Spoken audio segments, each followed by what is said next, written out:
Well, this was a big one, wasn't it? This was a big decision. An amazing decision, one that we're very happy about.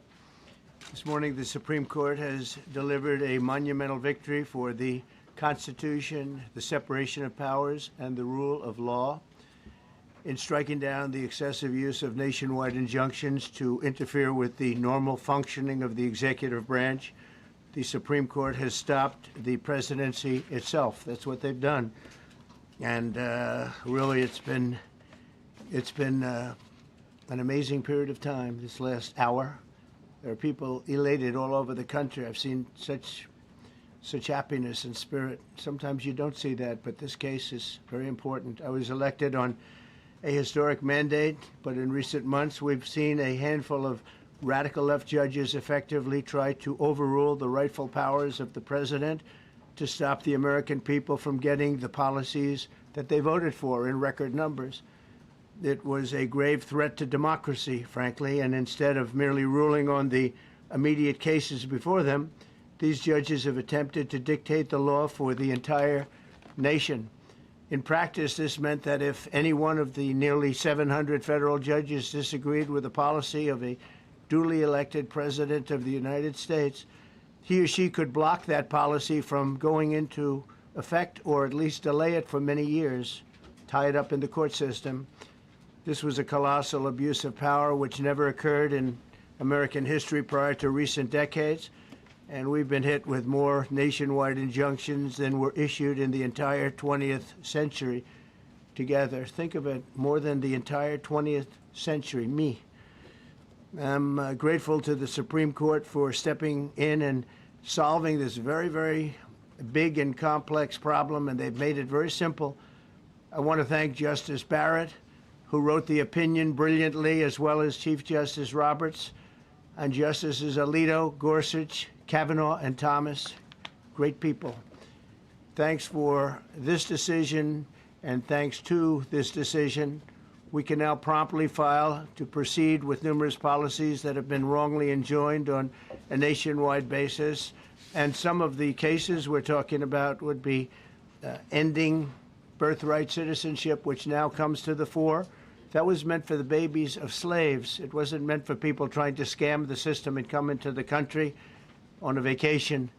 This was, in fact, it was the same date, the exact same date, the end of the Civil War. It was meant for the babies of slaves, and it's so clean and so obvious. But this lets us go there and finally win that case, because hundreds of thousands of people are pouring into our country under birthright citizenship, and it wasn't meant for that reason. It was meant for the babies of slaves.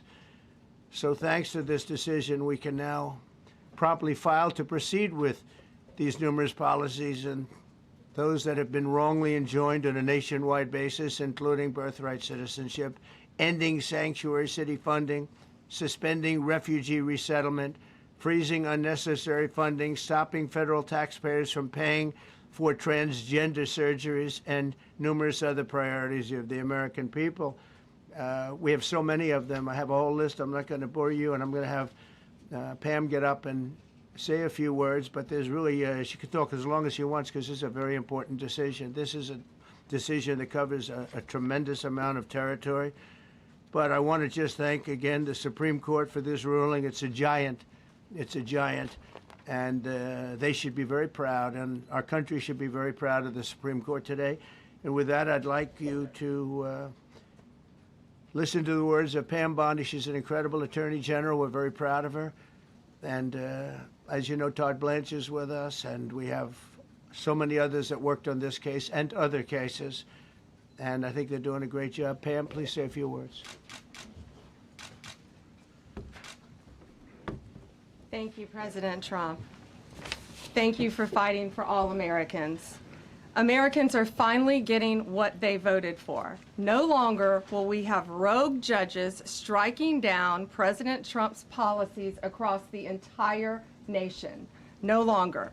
Today, in the 6-3 opinion, Justice Barrett correctly holds that the district court lacks authority to enter nationwide or universal injunctions. These lawless injunctions gave relief to everyone in the world instead of the parties before the court. As the Supreme Court held today, they turned district courts into the imperial judiciary. Active liberal judges have used these injunctions to block virtually all of President Trump's policies. To put this in perspective, there are 94 federal judicial districts. 5 of those districts throughout this country held 35 of the nationwide injunctions.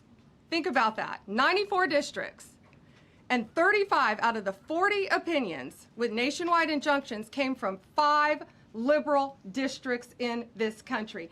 No longer. No longer. These injunctions have blocked our policies from tariffs to military readiness to immigration to foreign affairs, fraud, abuse, and many other issues. The judges have tried to seize the executive branch's power, and they cannot do that. No longer.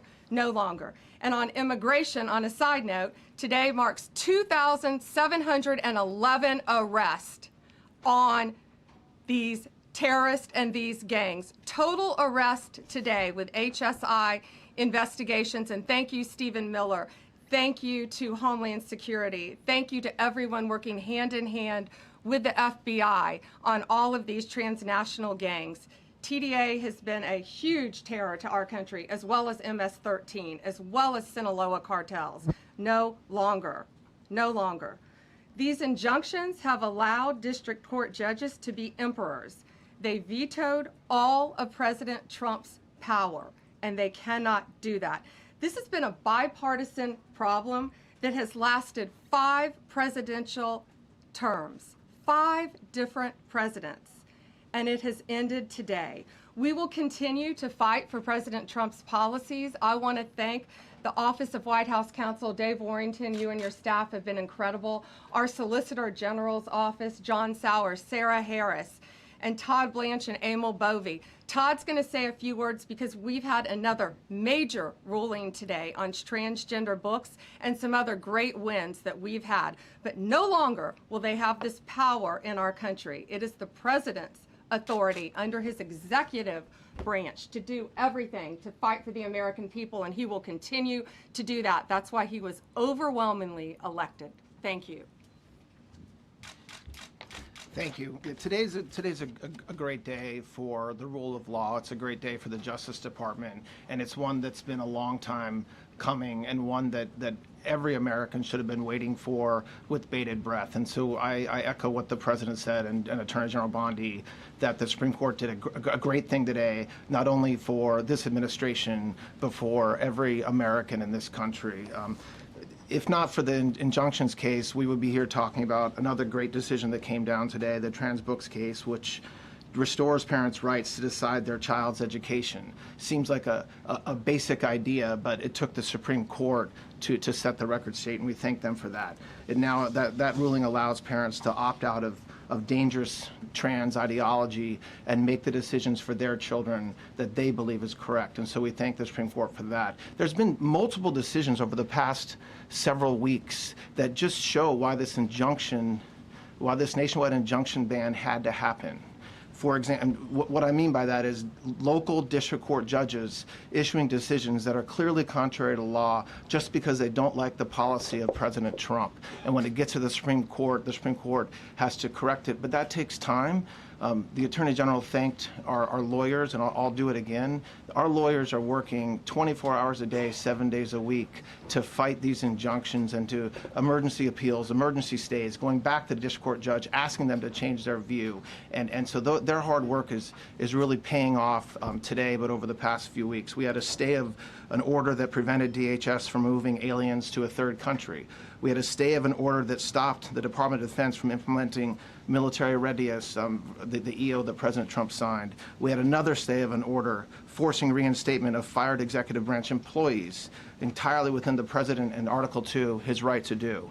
We had a stay of, as you all know, of numerous DOJ cases. And again, every one of those stays requires a tremendous amount of work and effort by the lawyers and parties involved, and they should be doing other work. They should be doing the work that the President and this administration demands and has a right to demand, and not fighting these local judges who don't make decisions based on the law. They make decisions because they just simply don't agree with the administration's decision about a policy, and that's wrong. Thank you. Any questions? Yes, for Pam, please. Go ahead. Sure. Thank you, Madam Attorney General. So as you know, the Supreme Court did not rule on the underlying constitutionality of the President's birthright citizenship order. So what is the plan now? Are you going to try to implement the EO just in states where there isn't a legal challenge? Yes, so birthright citizenship will be decided in October in the next session by the Supreme Court, unless it comes down in the next few minutes. I guess it could come down. I think they're still deliberating right now on some cases. As you heard, we just got transgender books, which is a huge win. But most likely, that will be decided in October in the next session. However, it indirectly impacts us because, as you correctly pointed out, if there's a birthright citizenship case in Oregon, it will only affect the plaintiff in Oregon, not the entire country. So yes, it's indirectly, but that's pending litigation, and we're waiting on that in the next term. And how concerned are you that the Supreme Court will come back and determine that the executive order is unconstitutional? Oh, we're very confident in the Supreme Court. But again, it's pending litigation, and that will directly be determined in October, but it indirectly impacts every case in this country, and we're thrilled with their decision today. Peter. Madam Attorney General, thank you for being here to take our questions. A couple questions to the both of you. The EO had a 30-day grace period before it goes into effect. Is there any thought about trying to make it effective immediately within that period of time? We're going to follow the law. We're going to make those decisions, and we're going to do what's right in the bounds of the law. And then the DOJ didn't ask the justices to rule on the merits of the birthright citizenship ban. Just for explanation purposes, why? Sure, because that's going to come down in October in the separate. This was huge because it's indirectly impacted today. As I said, it's case by case. Let me reiterate, of the 35 of the 40 nationwide injunctions filed against this president, against his executive authority as President of the United States, 35 of them came from Maryland, D.C., Massachusetts, California, Washington. I mean, that's crazy. These 5 districts. So yes, it indirectly impacts us. It will be a separate decision in October. Next question. Thank you, Mr. President. A question for you, sir. Do you believe this ends the power of the lower court judges to stop your agenda? Do you see this as a full green light for your agenda going forward? Well, you'd have to really speak to the lawyers about that. But this is really also a decision based on common sense. It didn't work the other way. It was a disaster where somebody from a certain location in a very liberal state, or a liberal judge, or a liberal group of judges could tie up a whole country for years, because their decision would sometimes take years to overturn. We've overturned many of the decisions, but it would take years to do it. And we have to act quickly when it comes to illegal immigration. We have murderers, killers, we have drug dealers, we have what they've allowed to come into our country. Should never be forgotten. It should never be forgotten what they've done to our country, and we have to be able to act very quickly, and we're going to do that. Thank you. Just as Amy Coney Barrett, sir, I know that you praised her and her opinion here in this case. She has taken some heat, though, from some of your supporters who have labeled her weak, a squishy, a rattled law professor.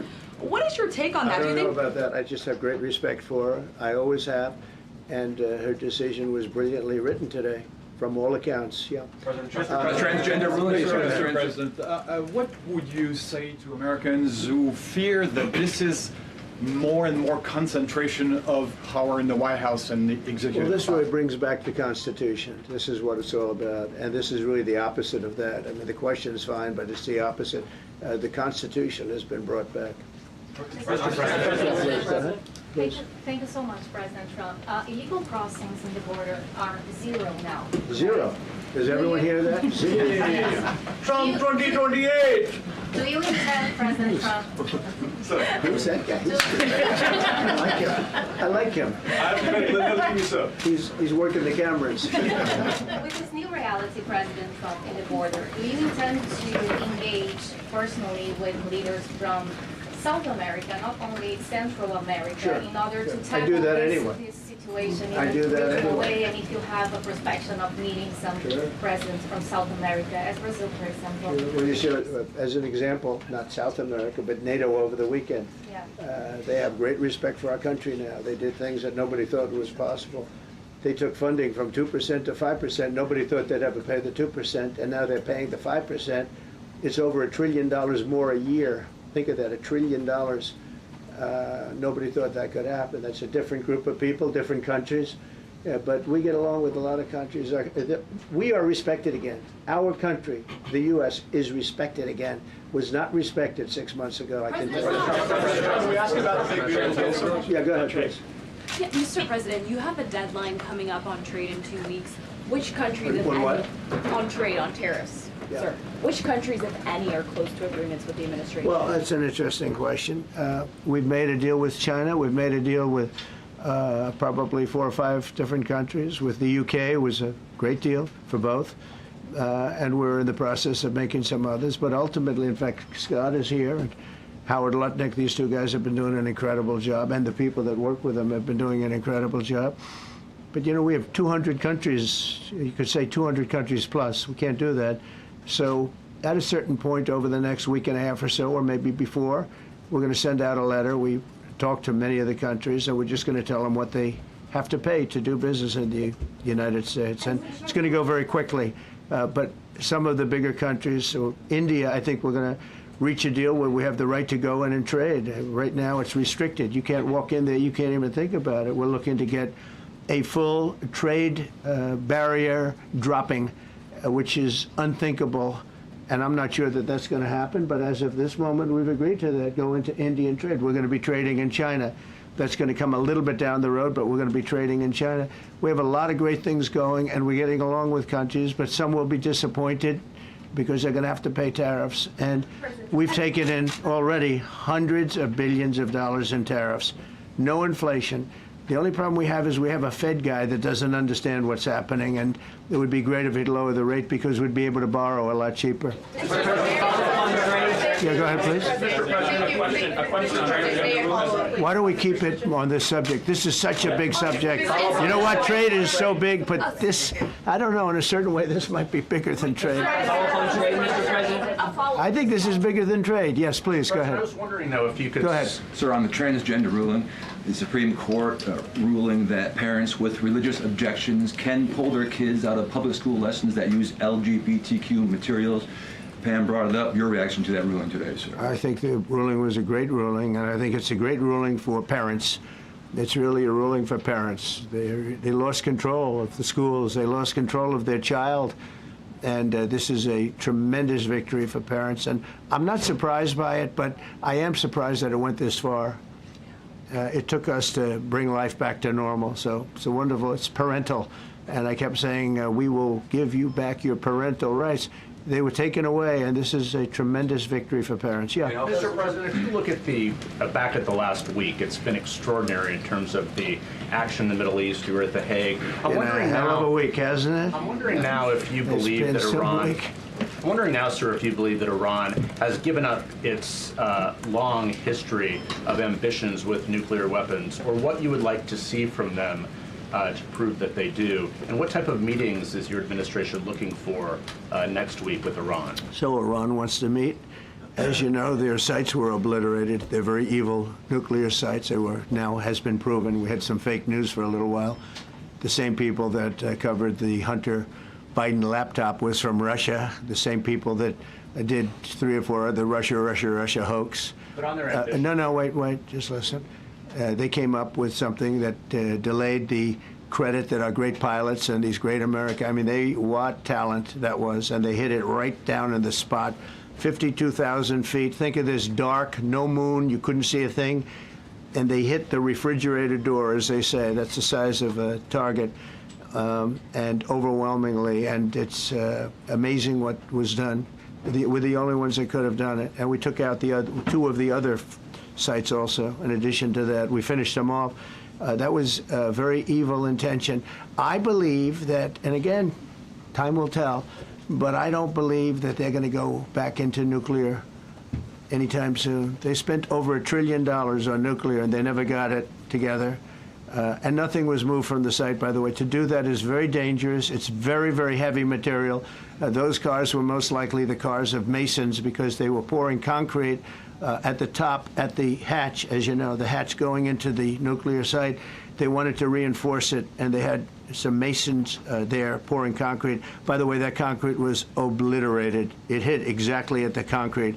It was, I don't think it had a chance to dry, but everything's down there. It's under millions of tons of rock.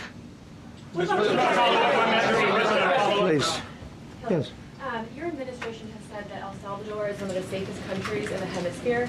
So why haven't you yet canceled temporary protective status for that country? Was it part of the deal? Well, we'll take a look. We've had a great relationship with El Salvador. They have a fantastic leader. They built a massive prison system. And I don't know exactly why, but it's a hell of a system. And we bring people there, and when they go there, they don't get out. And frankly, when they hear they have to go there, they become very nice people. They become very nice people. It's a tough system, but it's a brilliant system. And it's a system done by a very, very good leader. We'll talk about El Salvador. A lot of respect. Yeah, please. Thank you. A question for you and then a question for the Attorney General.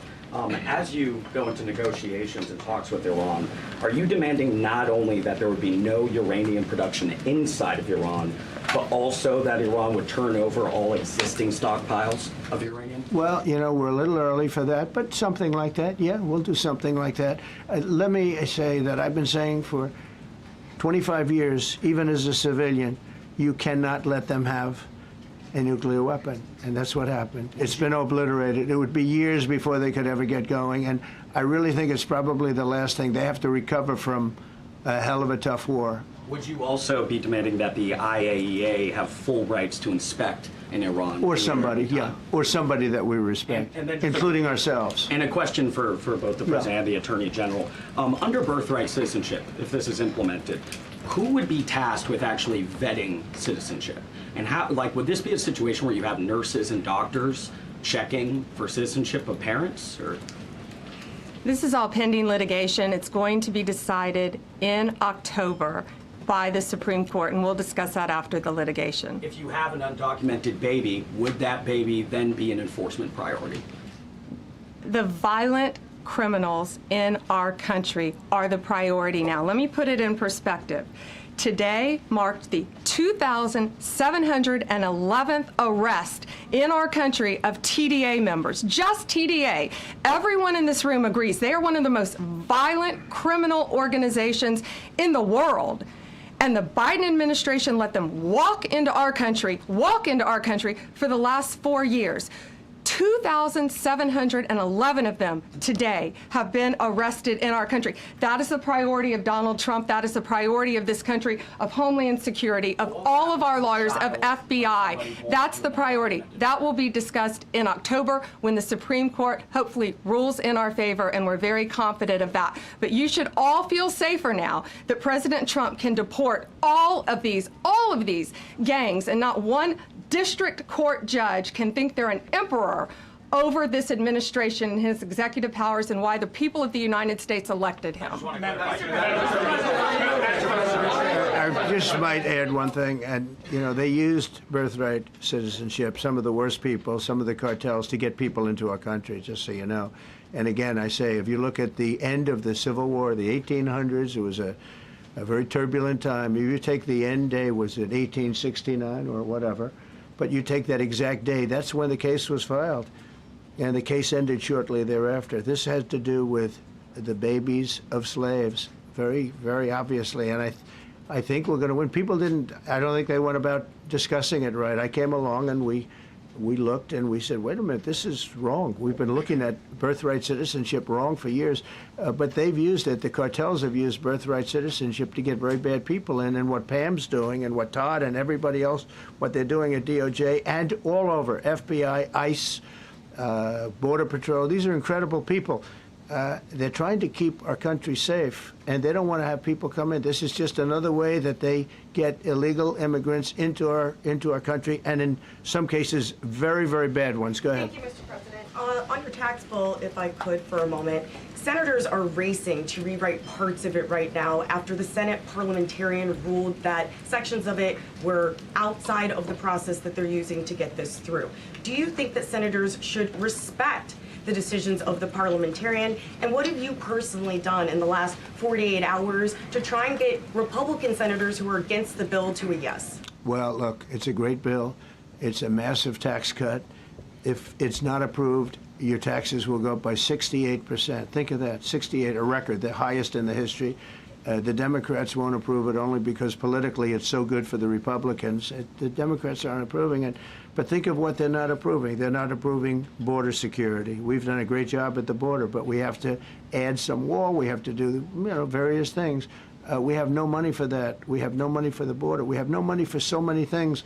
But if the Democrats, it'd be interesting to see if we get any Democrat votes. We should. If I were a Democrat, I would absolutely, maybe Fetterman, because he seems to be the most sensible one lately. If I were a Democrat, I would vote for this bill all day long because it's tax cuts and so many other things that are common sense. They're basic things. I think they're doing fine. The parliamentarian's been a little difficult. And I would say that I disagree with the parliamentarian on some things, and on other ways he's been fine. But we'll have to see. It's a big issue. I will tell you this: if that bill doesn't pass, the country will get a 68% tax increase. So think of this: you're a Democrat and you vote against it. That means you're voting in favor, because essentially you're voting in favor of the largest tax hike in the history of our country. And you can't do that. In addition, we're cutting costs by $1.7 trillion, and it won't affect anybody. It's just fraud, waste, and abuse. Mr. President, a leading global economist just did a 180 and says your tariff plan, you may have outsmarted everybody with it. What is your message? I love this. I love this question. This is the favorite. This is the best question I've ever been asked, because I've been going through abuse for years on this. Because, as you know, we're taking in hundreds of no inflation whatsoever. But, Mr. President, what is your message to critics who think your tariff plan will cause a recession? I think they should go back to business school. It's so obvious. It's so obvious. I mean, we're taking in billions and billions of dollars from China and a lot of other countries. We took in, I had a call from somebody in the House and a high official. Sir, we have a problem. We don't know what to do. The books are a mess. I said, what do you mean by the books? The books, the money coming in. It's so terrible. I figured, oh boy, what's this? I don't like this question.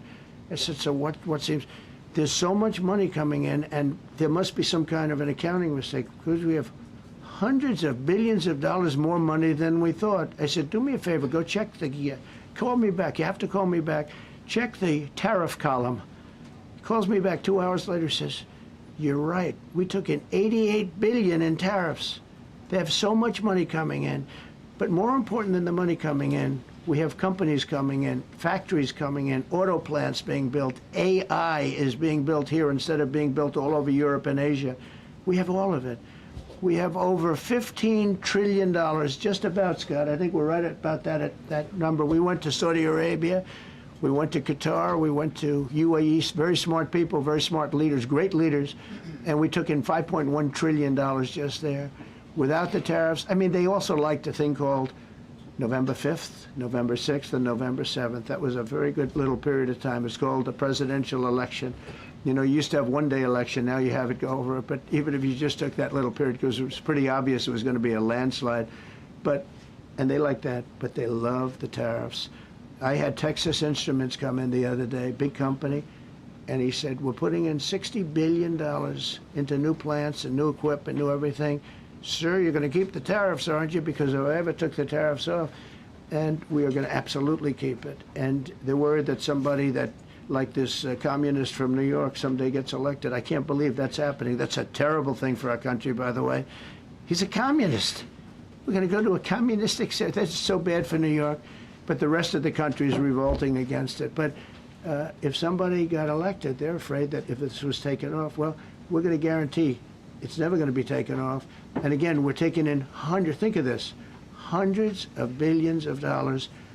And they were all confused because they've never seen this before. You know, it's always the other way. We don't have enough money. So much money is coming in at levels that nobody's ever seen. But most importantly, we have factories being built, car plants being built, companies moving to our country like never before. If you look at 15 trillion, and that's only in a few months, you know, I haven't been here that long. Presidents like the last one was a disaster. He's the worst president in the history of our country, by the way. What he did on our border can never, ever be forgotten. To me, that's the worst of all the things, and he's done some terrible things, grossly incompetent. Nobody knew it was him, because I don't think it was him. I think it was whoever was controlling the auto pen. But our country is doing great. And those leaders and other leaders I just left, as you know, a large group of the most highly respected people. And that includes big countries. When you look at Germany and France and Spain, although Spain didn't come through, but they will. By the way, guaranteed they will. That was the only country that sort of tried to hold back on putting up the money. But just so you know, they said, it's unbelievable what's happened to the USA. You were a dead country. We didn't respect the country, the leader. You were dead as a doornail. One said to me, you went from being a dead country, you are right now the hottest country anywhere in the world. The whole world is talking about the USA, and everybody wants a part of it, and they're pouring into our country, and you're going to see those numbers. Thank you for that question.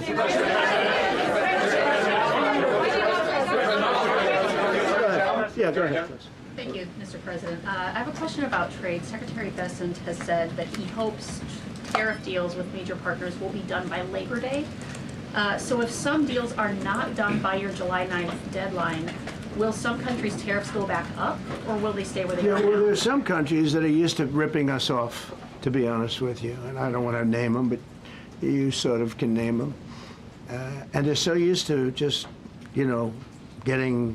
taking it billions and billions of, look, we had a trade deficit of more than $1 trillion. Think of a trillion, a trade deficit. That's because nobody cared. We cared a lot when, I took in hundreds of billions of dollars in tariff. We had the greatest economy in history up until now. I think we're going to blow it away. But during my time, and especially prior to COVID, we had the greatest economy in the history of our country. I think we're going to blow it away now based on the kind of numbers that we're seeing. But some countries are very angry because they've been ripping us off for years. They've been making billions and billions of dollars. There was nobody to negotiate with. They could do whatever they want. They charged us tariffs, by the way, at numbers that we've never seen before. And we ended up losing much more than $1 trillion a year. $1 trillion a year on trade. And now they're being met with a force that's far greater than them, and they don't like it. So they're upset because instead of making, $5 billion, they're going to break even. Or they'll make a little bit. I want to be nice. They'll make a little bit. Or we'll make a little bit. It's a big difference. Yeah, please go. Go ahead. Red dress. On the 2020 election, is there any more information on the special prosecutor? So many Americans still have questions about the 2020 election. And speaking of rogue judges, would you consider appointing somebody at DOJ maybe to investigate the judges that allowed for the political persecution of you, your family, and your supporters during the Biden administration? I love you. Who are you? I'm Kara from Lindell TV. Well, it's just a very nice question. And it's not a setup. I have no idea who you are, but I appreciate that question. All I can say is we're not here for that. I hope so. I hope they're doing a thing because that election was rigged and stolen, and we can't allow that to happen. A lot of people tell me, sir, you just won the greatest election in the history of our country. You won at numbers that won all 7 swing states, won the popular vote, won everything. Sir, go on with your life. And many people that say that, good people, friends of mine, then you have people that say that same thing, go on with your life, but you have to find out what happened because you can't let that happen again. Look at what this lunatic did. Look at what he did. He opened our borders to people that were murderers, 11,888 to be exact, murderers. And we've captured many of those murderers, and we're bringing them back, or some of them are so dangerous that we don't even want to bring them back. We're afraid they're going to try and come back in. But he allowed people to come into this country, people from mental institutions, insane asylums, that's a mental institution on steroids, people from mental institutions, gang members, drug dealers, people, jails, being emptied out into our country. Venezuela emptied out almost its entire prison population into our country. But I don't want to blame them. Many countries have done that. The Congo, you know, we have a great press conference coming up later, and it's the Congo and Rwanda. You know, they were fighting for years, and it was machetes, it was vicious, it was as vicious, people's heads being chopped off. And I have a man who's very good in that part of the world, very smart, and put them together, and we're signing a peace treaty today. First time in many years they're going to have peace, and it's a big deal. You know, we talk about Russia, and we're working that one. President Putin called up, and he said, I'd love to help you with Iran. I said, do me a favor, I'll handle Iran. Help me with Russia. We got to get that one settled. And I think something's going to happen there. But we did some great work. India and Pakistan. That was going to be maybe nuclear. We did that. We did a lot of work. I don't know if there's ever been a president that's done much more. Serbia, Kosovo was going to go at it. Going to be a big war. I said, you go at it. There's no trade with the United States. They said, well, maybe we won't go at it. That's what happened with India and Pakistan. I was negotiating with both of them, and I said to Scott, I said to Howard, cancel all deals with India and Pakistan. They're not trading with us because they're in a war. They called back, what do we do? I said, look, you want to have trade with the United States, it's great. But you want to go and start using nuclear weapons on each other? We're not going to allow that. And they both agreed. Both have great leaders. They both agreed not to do it. So we did a lot, but I appreciate that question.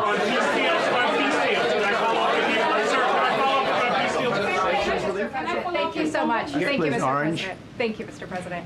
I was just speaking with Senator Ron Johnson on the One Big Beautiful Bill, and he says he really wants to get to yes for you and get this accomplished. He does. He's a good man. But he also said that he needs more time, and he is not certain that the July 4th deadline is possible. Well, then he's not such a good man. Because there's too much work to do. He's a good man. Ron How Johnson's important- doing a good job. He's very committed. Every Republican senator is committed. And, you know, you could have a couple of grandstanders, in all fairness. You could have somebody else. And it's very dangerous because our country would go from being the most successful country in the world to who knows what happens with a 68%, think of it, 68% tax increase. That was given by the Democrats because they like high taxes. I don't know what happened. You know, all my life, I'd grow up and I'd watch politicians talking. I'd say, oh, that's fun. And they were always saying, we will cut your taxes. We will cut your tax. I never heard it. They say, we will raise your taxes. And they elect people like this guy in New York that maybe has a chance. I find it hard to believe, but he maybe has a chance. They want to raise your taxes. So they want to see a 68% tax increase. That's more money than anybody could afford. You'd go into a depression if that ever happened. So I think there's a lot of pressure to get that approved. How important is the July 4th deadline to you? If It's important. It's not the end all. August? It can go longer, but we'd like to get it done by that time, if possible. And look, we have a lot of very committed people, and they feel very strongly about a subjects that you're not even thinking about that are important to Republicans. The problem we have is that it's a great bill. It's a popular bill, but we'll get no Democrats only because they don't want to vote for Trump. If that bill was their bill, oh, they would be so happy. It's so great for our military. It's great for everything. And they would normally vote, but because their hatred of Trump, they have Trump derangement syndrome at levels never seen before. And instead of voting for a tax cut, they're voting for a tax increase of 68%. They're voting to destroy Social Security, destroy Medicare, and destroy Medicaid. And we're voting to make them perfect and to make them better, make them stronger and better. They're going to destroy Medicaid, and they're going to destroy Medicare, and Social Security will follow. If you vote for the Democrats, you're dead on those three things. Thank you, Mr. President. On a related subject, many Democrats have said that they are not going to support crypto bills in Congress only because of you and your family's personal crypto ventures. And these votes are in some cases needed to pass. Are you open to the idea of pulling away from your personal crypto ventures just for the next few years if that helps get these crypto bills passed in the next few months? Well, it's a very funny thing, crypto. So I became a fan of crypto, and to me it's an industry. I view it as an industry, and I'm president. And if we didn't have it, China would, or somebody else would, but most likely China. China would love to. And we've dominated that industry. It's a big industry, by the way. In fact, when the stock market went down recently, crypto and Bitcoin and all of that went down much less than anybody else as a group. And we've created a very powerful industry, and that's much more important than anything that we invest in. We invest in it, but really that was an industry that wasn't doing particularly well. I got involved with it a couple of years ago, and before the second term. I got involved before I decided to run. I only decided to run because I saw what was happening, and Biden was incompetent, and the administration was crooked and incompetent. And I was in Bitcoin then, not knowing if I was going to do it a third time. So it's become amazing. I mean, it's the jobs that it produces. And I notice more and more you pay in Bitcoin. I mean, people are saying it takes a lot of pressure off the dollar. And it's a great thing for our country. So I don't care about investing. You know, I have kids and they invest in different things. They do believe in it. But I'm president, and what I did do there is build an industry that's very important. And you know, if we didn't have it, China would. Okay. Sir, Mr. President. Go ahead. With the glasses, gentlemen. Go ahead, please. Go ahead. Thank you, Mr. President. So, are you going to cut funds in the sanctuary states, like, for instance, California, that keep supporting illegal immigration, and then these people work under Yeah, we're the giving them table? a hard time. And also, in a foreign policy I question. mean, they don't have a governor in California. They have a man that wants to give away everything to people that nobody's seen before. If we didn't go into Los Angeles with the military, which did a fantastic job, but if we didn't go into Los Angeles bringing in the National Guard, I would have brought the military if it was necessary, because you have to. We have the right to. That was another thing upheld by the Supreme Court. But if we didn't go in with the National Guard and be strong and tough, you wouldn't maybe have Los Angeles. It would be like the rest of California, the rest of Los Angeles. They lost 25,000 houses in a fire. They should have lost none. You know, I sent the water down. I had to break into their water supply because they just refused to do it. They're crazy. There's something wrong with them. They have plenty of water. They don't have droughts or anything. They have plenty. We let it come down from the Pacific Northwest. They routed all the water out into the Pacific Ocean for environmental reasons, okay? And now you have 25,000 houses, none of which would have burned down if you had the water.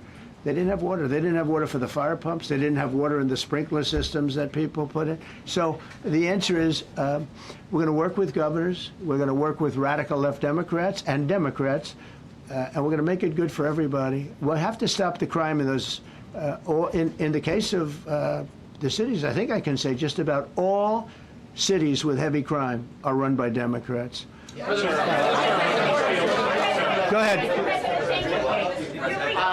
11 lies. Yeah, with the glasses. I'm with Iran. Go ahead, yes. International.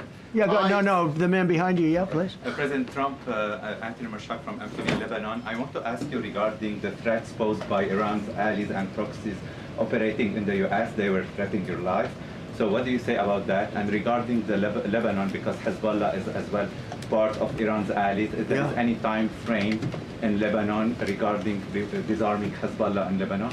Yeah, Lebanon is a great place with brilliant people. You know, it was known for the professors and doctors and had an incredible history. And hopefully we can bring it back again. I just appointed a friend of mine who's Lebanese, and I didn't know he was Lebanese. I've known him for 20 years, very, very successful man. And I just appointed him. And I said, why would you want that? He said, because I was born there, I was raised there, I love it. I love it so much. I said, you know, it's very dangerous going to Lebanon as ambassador. And he said, that's what they say, but I don't care about danger. I mean, this is a guy that is just a very big business guy.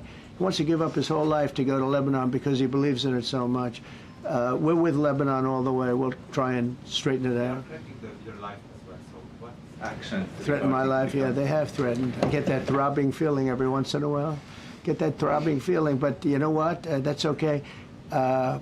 This is a dangerous business. What I do is a dangerous business. You know, I tell the story of the car companies and different people in different professions you have. Race car drivers, as an example.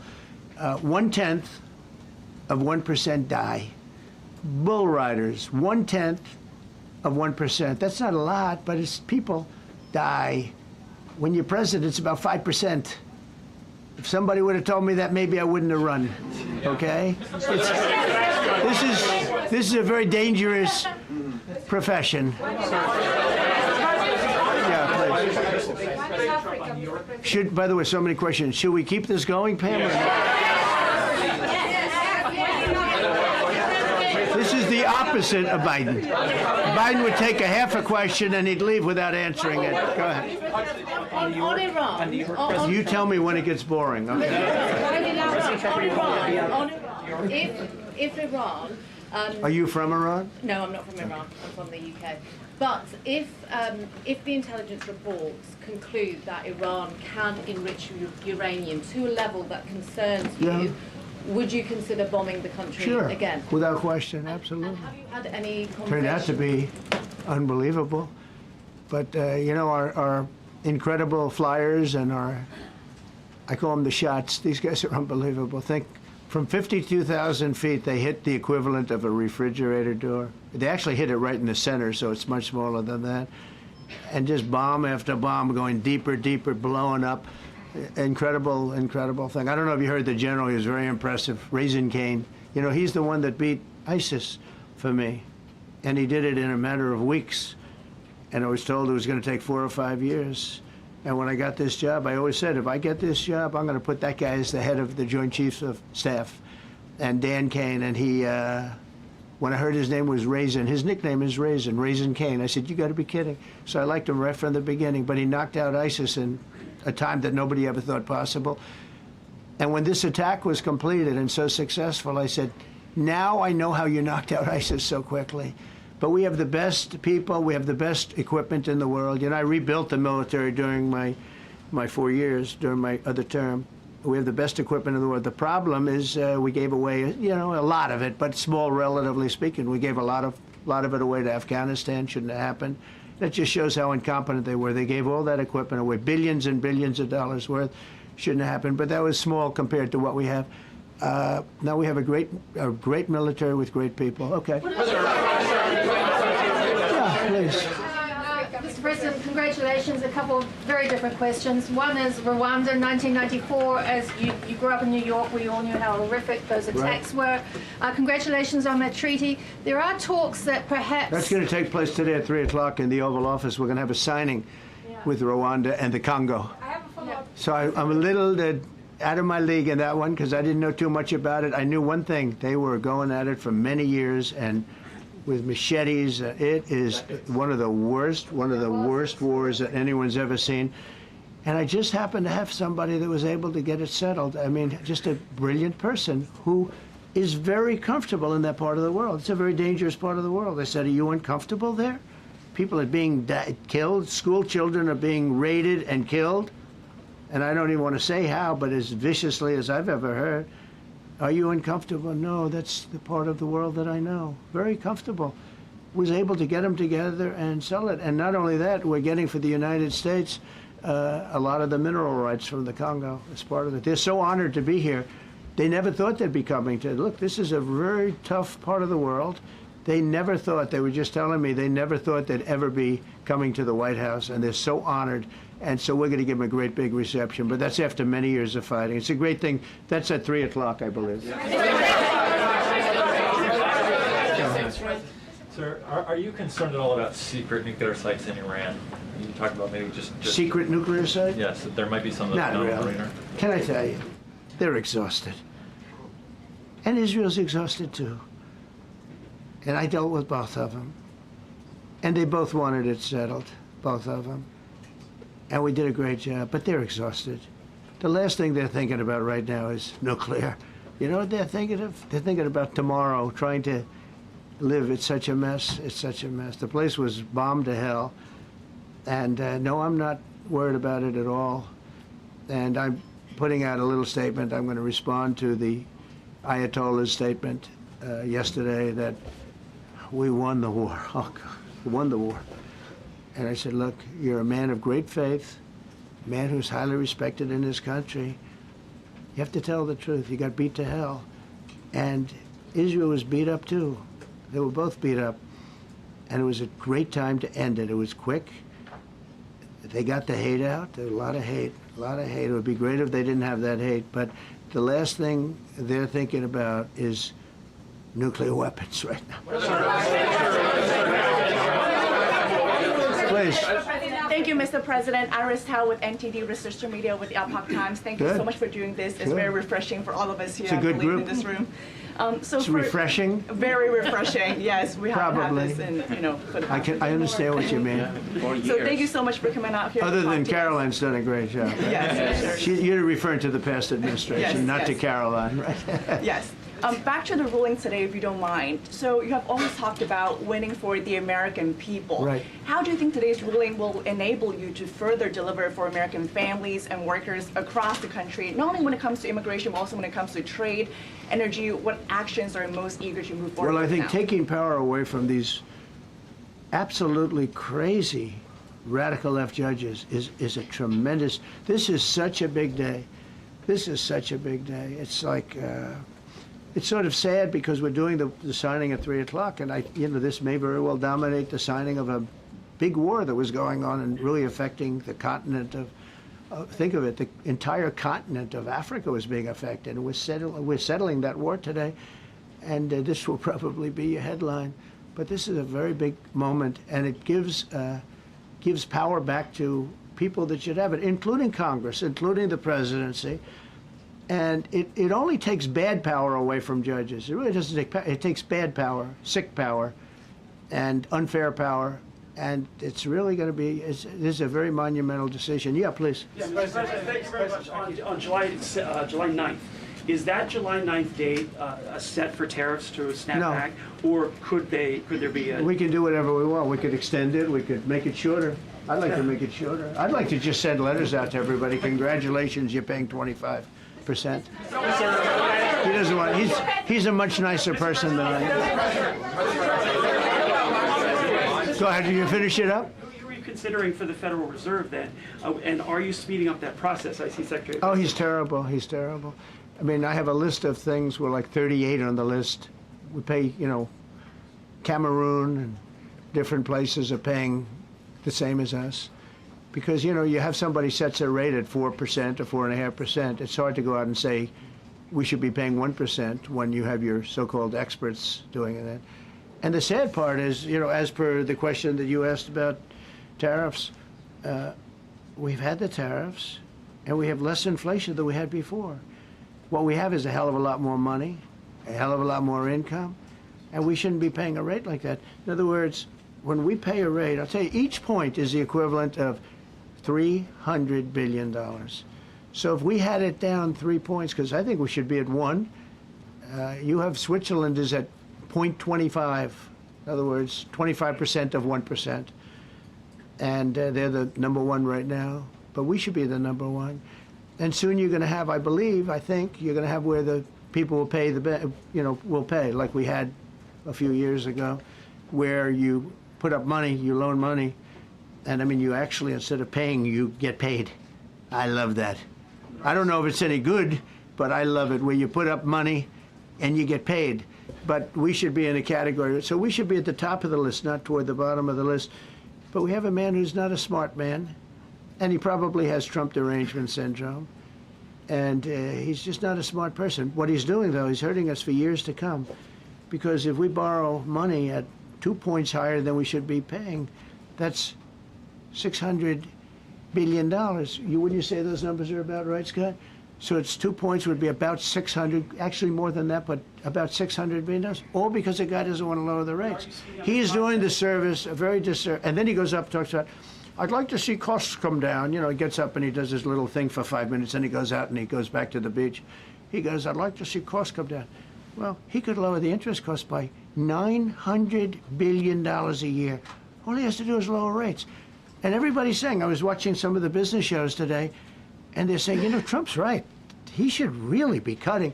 The country's doing well. We have no inflation. Now, despite him, we're doing great. But if we got the rates down, we would be a rocket ship. So I think that'll be it. And I just want to thank everybody. This is a really big day. We've had a big week. We've had a big week. We've had a lot of victories this week. NATO was a tremendous victory. The war was a tremendous. Look, we were talking about this for 30 years, about Iran being nuclear. And all I said is it will not be nuclear, and it's not going to be nuclear. And I want to give credit to a lot of people, and most importantly to our great military. Boy, they put out that fire. Once that happened, once those bombs got dropped, that war was over. That war was over. But I just want to compliment them. Incredible. The general and all of his generals. Pete Hegseth was great. They were all. And now I want to compliment Pam. A lot of genius went into this. People, if you don't say it exactly right, if the Supreme Court doesn't get it because it's incorrectly spoken about, and that happens. A lot of cases are lost because they don't say the right words. But I want to correct. She's going to go down as a great attorney general. I may change my mind about that. I don't know. Maybe someday I'll have call and say I was only kidding. She's going to go down as a great attorney general. This was a tremendous win, and we've had tremendous wins, but this was a tremendous win today. So I just want to congratulate you and Todd and your whole staff. Very brilliant people, and we can't forget John Sauer. That's right. Who is with. There's a medical emergency within his family, so he's taking care of that, and we said absolutely. So I just want to thank everybody very much. Thank you. Jeff Bezos on his wedding weekend. Sir. Thank you, Mr. President. Thank you, sir.